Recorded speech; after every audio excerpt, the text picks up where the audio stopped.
చాలా కాలం తర్వాత ప్రేమంతో మంచి సూపర్ హిట్ కొట్టాడు అక్కినేని నాగచైతన్య. అయితే ప్రేమం కంటే ముందుగానే గౌతమ్ మీనన్ దర్శకత్వంలో సాహసం శ్వాసగా సాగిపో అనే సినిమాను మొదలుపెట్టాడు. కానీ కొన్ని సమస్యలతో ఈ సినిమా విడుదల కాలేకపోయింది. ఏది ఏమైనా ఈరోజు ఈ సినిమా ప్రేక్షకుల ముందుకు వచ్చింది. మలయాళ భామ మంజిమా మోహన్ నాగచైతన్య సరసన హీరోయిన్గా నటించింది. బాబా సైగల్ పోలీస్ అధికారి పాత్రలో నటించాడు. రొమాంటిక్ ఎంటర్టైనర్గా ఈ సినిమా రూపుదిద్దుకుంది. మరి ఎంతవరకు ఈ సినిమా ప్రేక్షకులను ఆకట్టుకుందో చూద్దాం. కథ విషయానికి వస్తే, నాగచైతన్య కాలేజీలో గ్రాడ్యుయేషన్ పూర్తి చేసి ఉద్యోగ వేటలో ఉంటాడు. తన చెల్లెలి ఫ్రెండ్ లీలా అంటే మంజిమా మోహన్తో ప్రేమలో పడతాడు చైతు. లీలా తన ఉద్యోగం కోసం చైతు వాళ్ళ ఇంట్లో ఉంటుంది. ఒకరోజు వీరిద్దరూ ఇంట్లో చెప్పకుండా వైజాగ్ నుంచి కన్యాకుమారి వరకు బైక్లో వెళ్తారు. ఇంతలో ఒక అనూహ్య సంఘటన ఏర్పడుతుంది. అయితే చైతు ఈ సంఘటనను ఎలా ఎదుర్కొన్నాడు, తన ప్రేమ విజయం సాధించిందా అనేది తెలుసుకోవాలంటే ఈ సినిమా చూడాల్సిందే. ప్లస్ పాయింట్స్: నాగచైతన్య మరోసారి తన అద్భుతమైన నటనతో అలరించాడు. హీరోయిన్ మంజిమా మోహన్ లాల్ లీలా చాలా బాగా చేసింది.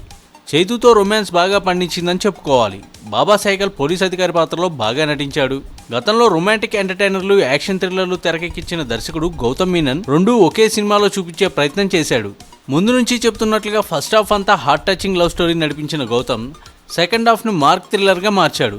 మిగతా నటీనటులు తమ పాత్రల పరిధి మేరకు బాగానే నటించారు. సాంకేతిక విభాగానికి వస్తే రెహమాన్ సంగీతం వినుల విందుగా ఉంది. బాగా అలరించిందని చెప్పుకోవచ్చు. ముఖ్యంగా డాన్ మాక్ అర్దర్ ఛాయాగ్రహణం చాలా బాగుందని చెప్పుకోవచ్చు. పాటల్లో కొన్ని సన్నివేశాలు తీసేటప్పుడు తన కెమెరా పనితనాన్ని బాగా చూపించాడు.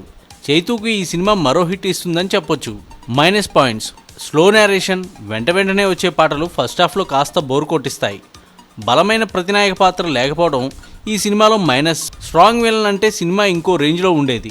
కామెడీ లేకపోవడం మరో మైనస్. యాక్షన్ సినిమాలు ఇష్టపడేవారు ఈ సినిమా సెకండ్ హాఫ్ బాగా ఎంజాయ్ చేస్తారు. ఫస్ట్ హాఫ్ బోర్ కొట్టించినా అక్కడక్కడ రొమాంటిక్ సీన్స్తో అలరించాడు. దర్శకుడు కామెడీ మీద కొన్ని సీన్స్ రాసుకుంటే బాగుండేది. మొత్తంగా రొమాంటిక్, యాక్షన్ రెండూ ఒకే సినిమాలో చూపించే ప్రయత్నం చేశాడు దర్శకుడు. ఫస్ట్ హాఫ్ అంతా హార్ట్ టచింగ్ లవ్ స్టోరీతో నడిపించిన గౌతమ్ సెకండ్ హాఫ్ను తన మార్క్ థ్రిల్లర్గా మలిచాడు.